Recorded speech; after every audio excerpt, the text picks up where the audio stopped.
Hello there. Welcome to the Youthful and Useful podcast by Leap Africa. My name is Joy Binedion and I will be your host for today.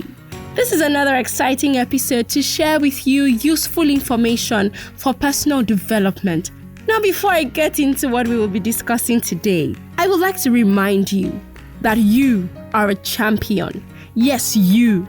You are powerful beyond measure and you are meant to shine. It is no more news that the future of Africa rests on the shoulders of young people. And we have what it takes to transform Africa.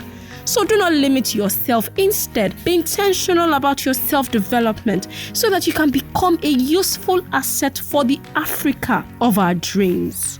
Now, how much of the potential in modern technology are you leveraging for your personal development? With the internet, you have a variety of ways to access information and tools that are useful for your personal and career growth.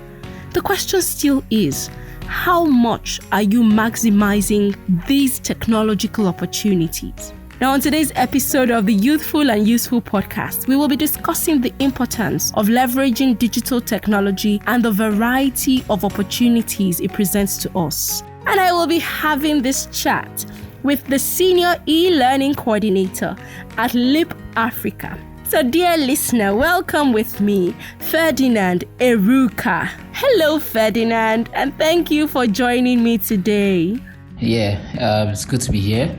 Oh yes, it is good to have you here. So let us start with you telling us what you do as the Senior E-Learning Coordinator at Leap Africa. My job is focused around managing the e-learning unit at the Leap Africa organization. So we are in charge of all our learning products that are online. We also bring out initiatives on how best people can work, coming up with very innovative ways, because we have diverse target audience around Africa. Around Africa. So I'm really one in charge of that and seeing how that can work in the long term and seeing how we can bring people on board, join us into how e-learning can be pushed out in Africa. Wow, that's so interesting to know. Thank you for sharing. So, let's get into it. What is the place of digital technology in Leap Africa? What function does digital technology perform in Leap Africa? Okay, so before we even deep dive into what the place of technology is for Leap Africa, it's always good to know what is technology to start with. So, in simple terms, technology definitely is science, knowledge of science, just being practicalized. So when we look at, people do a lot of research on certain things and you say, okay, we've done research on this, we've gotten data from this and that. What kind of technology can we create that can, with this knowledge, we can escalate it more to, see more practical use on how it works. So now bringing down to the question. So technology for us at Leap Africa is how can we be more innovative? How can we be more inclusive? How do we spread more around Africa? Leap Africa is very focused on Africa and how Africa can be better. So Leap Africa has been very focused on technology for the past couple of years now to say technology works.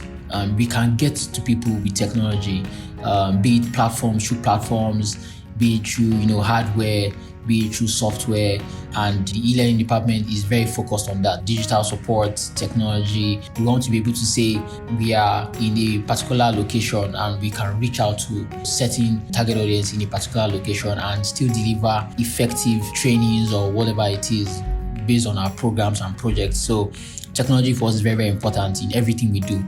We even working with us, you get to find out that we are technology bound by so many things, even down to our processes, payment processes, even down to how we learn. Everything is all infused with technology. So technology is very, very important for us here at Leap Africa. Thank you, Ferdy. Yes, I agree with you that technology works, right?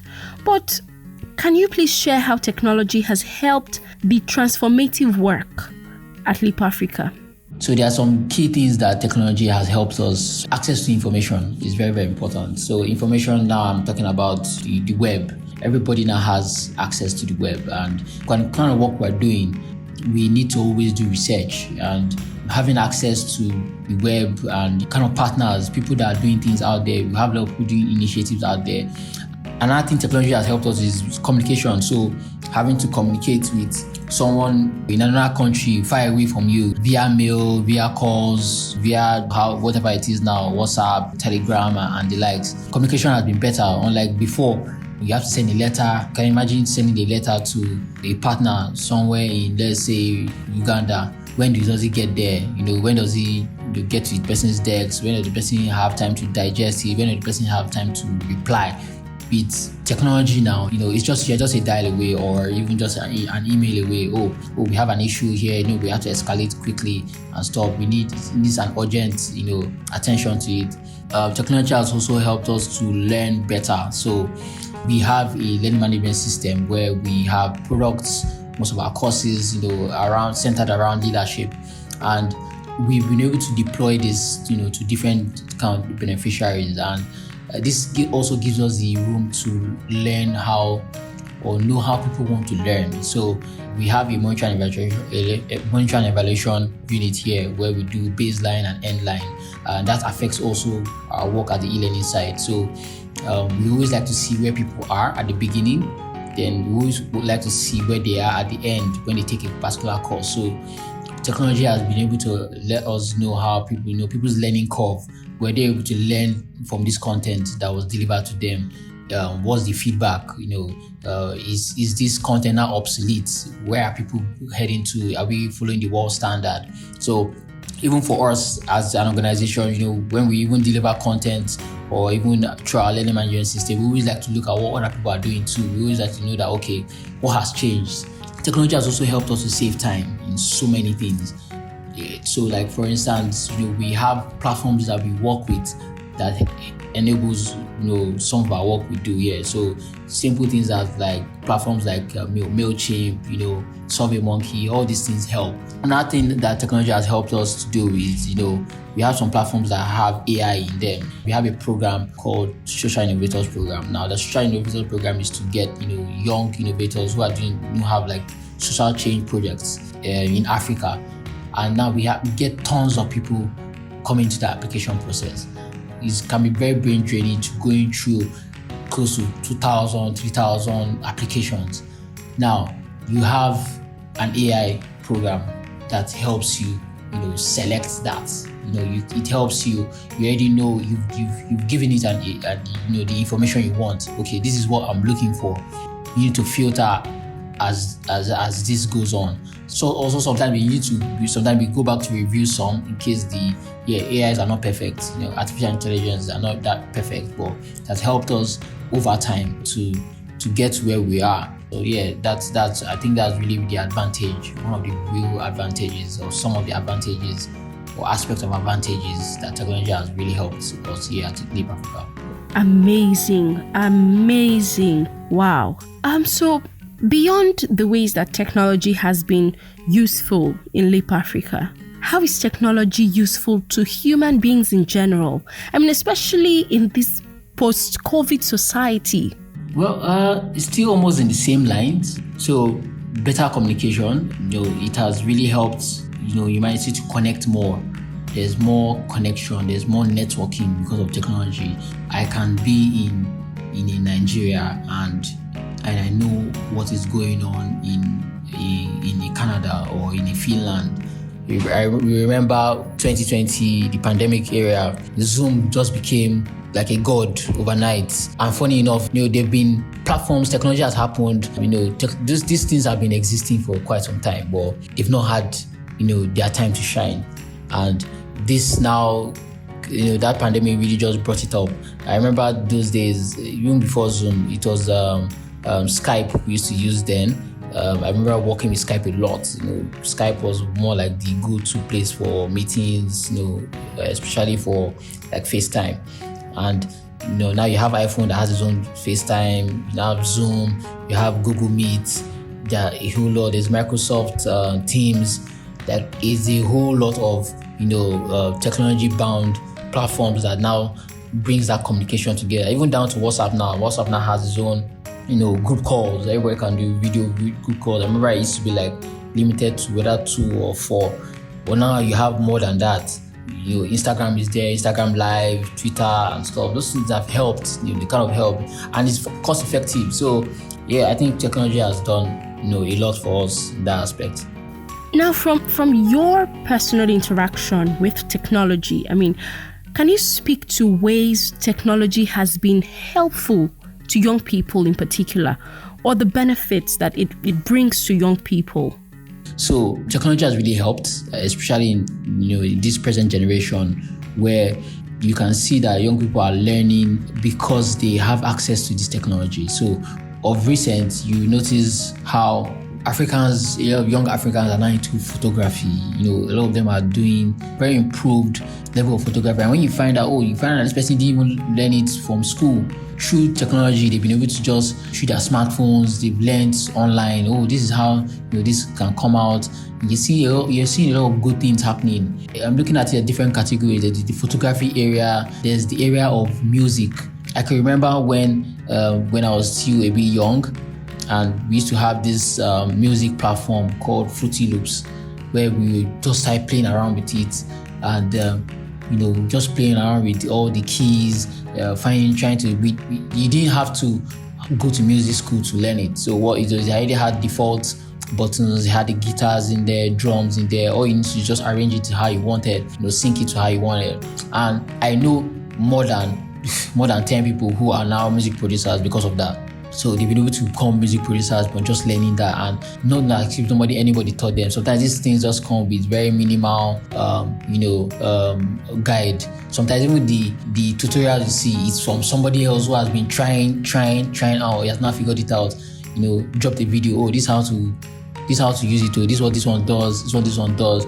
And we've seen that play out even the present generation. Present generation are into music, present generation are into photography, present generation are into animation. I can even use myself as an example. Although I went to an art school, as much as I specialized in graphics, my department did not teach me animation. I learned animation when I was doing my IT, my third year, did my IT, and that was through YouTube. It was this guy I used to follow then, draw with Jazza. His name is Jazza, and I learned how to use then it was called Adobe Flash. Now it's called Animate CC now. Nowadays, you now have positions like social media manager. Never saw that coming, because that wasn't a job title. Before them, growing up, you just say, you want to be a doctor, engineer, lawyer. And you also have aspect of entertainment, apart from music, you have comedy. I remember when, Instagram started the whole, how many seconds? I think it was 10 seconds, 15 seconds. Very short comedy, and you laugh of like 15 seconds and stuff. Now you have a lot of comedians, a lot of big comedians that are now acting in big movies just through technology, that they go exposed to the world and stuff like that. So you see likes of Aki and Popo's stuffs, used as memes in other countries now. You see a Snoop Dogg posting Aki and Popo's meme, and that's technology. Technology has exposed, especially for us in Africa, even Nigeria as a whole, that people are now getting to hear other people's art, their creative art. I remember growing up, so I used to rock, metal rock, Bon Jovi, the Linkin Park, the AC/DC, Ozzy Osbourne. That was kind of music I listened to. But technology started expanding. We started getting to hear other kind of music, especially in Africa. And the fact that I grew up in Nigeria, Afrobeats, interesting. Started hearing about Amapiano. Then this go to South African house. I was like, this is interesting. Started getting to get deep into that. So hearing other people's craft from other countries. That's what technology does. So open room to having access to other African, and that creates jobs, creates creates a career for people. So technology has really helped a lot of the young people today, and that's how they can leverage it. Learn every day, see things, see what people are doing, what's new, what's happening. Technology does that for you. Yeah. Wow, that was quite insightful, Ferdinand. And I'll just ask that you recommend some online platforms that can be useful for young people. Okay, so there are a lot of platforms, and the platforms are based on the categories. We're talking about a wide range of categories. So arts, entertainment, science, business. there are so many. And in Africa, one of the fastest ways to learn, I always tell you, the fastest e-learning platform in the world is YouTube. The fastest in the world. So I remember when I got into learning, the first course they told me to create was how to fry eggs. And it was funny. I was like, how am I going to create this course? Blah blah blah and all that. And I went to YouTube and I saw how they came up with it. And YouTube kind of became my benchmark for any time I wanted to create a course. So the only difference between YouTube is that YouTube is not as interactive. So we have other interactive platforms. We have platforms that can deliver you learning, and you can interact. They can quiz you, because YouTube will not quiz you. Oh, you want to learn how to cook? Let me give you a difficult soup now, maybe oha soup, and there's no way to interact. It's either the soup comes out, whatever taste you taste, you can't taste it from the screen and stuff. But I've seen some very innovative ways of how people can create that same content you're seeing, how to create maybe oha soup. They have an interactive way of doing it on their platforms. So one of the platforms is learn.leapafrica.org. Our platform at Leap Africa, Learning with Leap Africa, is a platform that gives you content that is centered around your self-leadership. Everything is designed around leadership, particularly for you as an individual. So we have courses on self-leadership, we have courses on transformative leadership, we have courses on give back projects, we have courses on self-awareness. Very, very interesting ones. And it also targets the different types of audience we have. So for instance, we have a category of courses called on a project called Lead the Way. So Lead the Way is a project for teenagers. It's a program for teenagers. Initially, we used to do the program at the physical level. So what that program does is that is to instill learning, to make them understand themselves early enough. Then you also expose them to areas in Nigeria where they see their mates, their age mates, where they live, how their communities are. This stirs up a lot of, when I come back, I need to give back to my community. So like I said, we used to run it as a very physical level. But when COVID came, we now saw the need, we had to re-strategize and say, okay, we can deliver this, we can deliver this at an e-learning level. And we did that. We were able to come up with the self-mastery cohorts. So the self-mastery cohorts has, the self-leadership, has the visioning and goal setting, has the act and act of leadership, also has the ethics and values. These are very core skills that helps you as a person, as an individual, and also it's one of the biggest traits for being a leader. When people say, leaders are born, personally, I would tell you leaders are made, because you can have, that aspect of saying, okay, you have some traits of a leader, but you need to nurture those things. You need to nurture them into becoming a proper leader. We have that on our platform. We also have an aspect on our platform, for teachers. We have give back projects. So we always say that, okay, teachers are one of the biggest advantages, or they are the biggest stepping stone for you as a youth or as a child.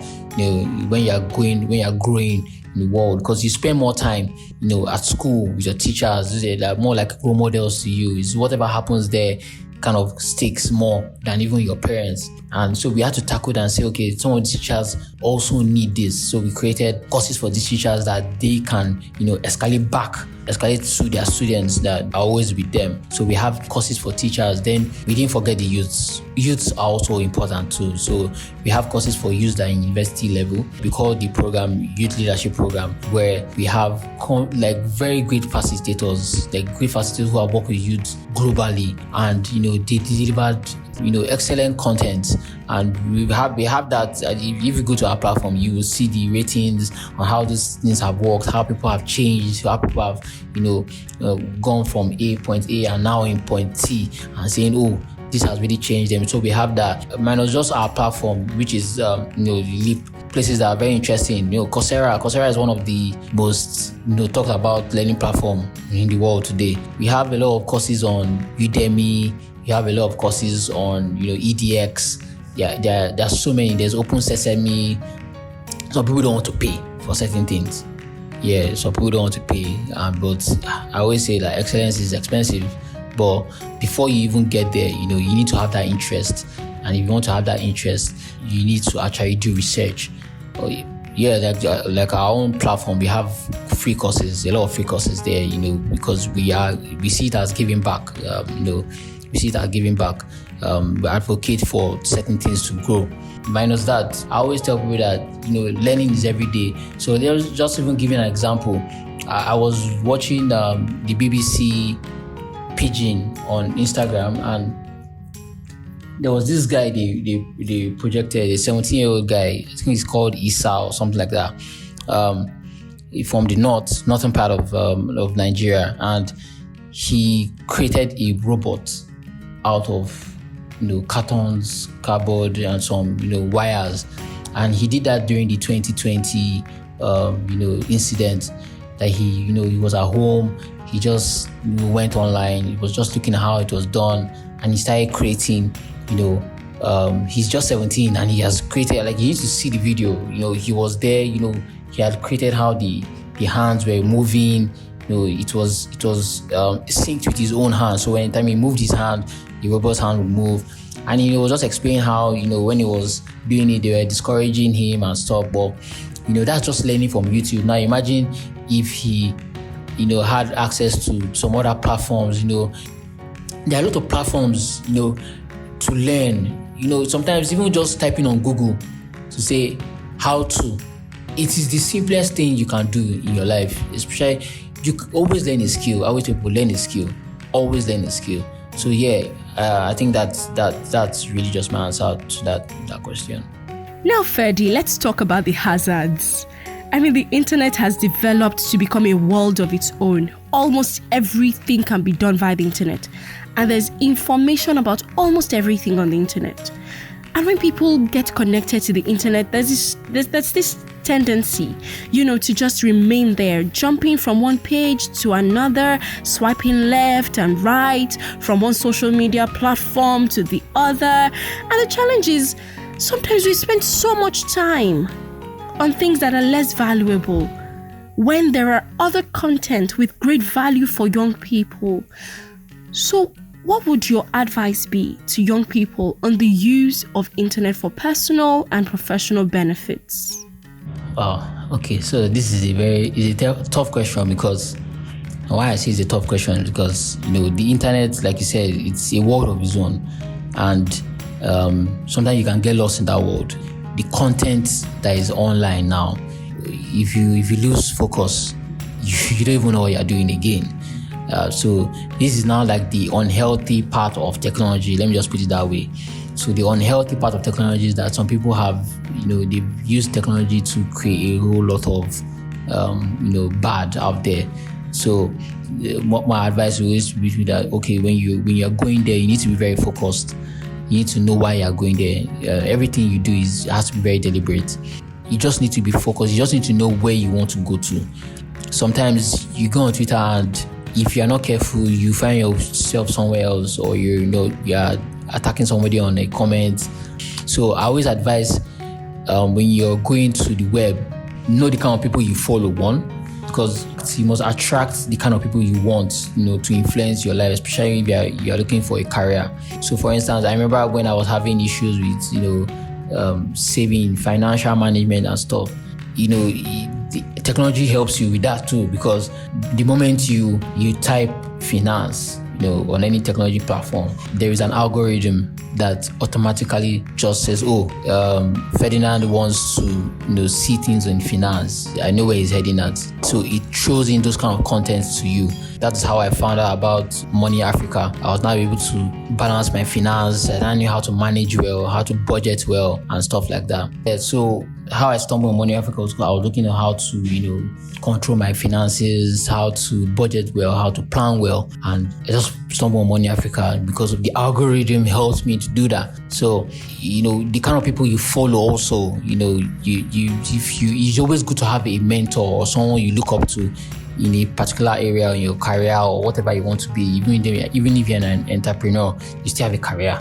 Even if you're not working for anyone, you still have a career. So if you're into music, following the likes of Don Jazzy, you see the business side of things. That's how things work with business. You understand that, okay, and the more you do that, the more you see the music the business in music, the more you get to see content on that kind of thing. So technology has even helped us to do that. It helps you filter out some of those things. So you need to also be careful what you are feeding yourself with. So especially if you know that, okay, this is where I want to head to, and this way I need to go to. Yeah, that's really just my advice on how you can do that. The world wide web is a big world. You can get lost there very, very easily. Yeah.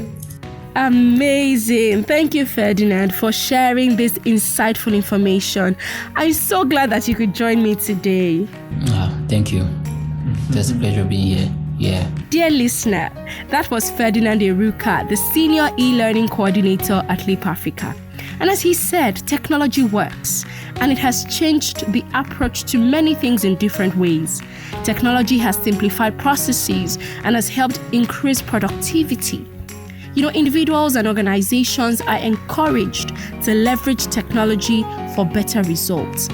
But he also added that you have to be focused on things that are valuable to you when you access the internet, because the internet is like a world of its own and you can get lost in it if care is not taken. I am sure you have learned from this podcast. Please remember to share with your friends and take time to listen to other episodes you might have missed. You can always listen to the Youthful and Useful podcast via Google Podcast, Apple Podcast, or anchor.fm/Leap Africa. And it is also available on the Leap Africa website at www.leapafrica.org. Once more, my name is Joy Igbinedion, and until I come your way again, stay youthful and useful.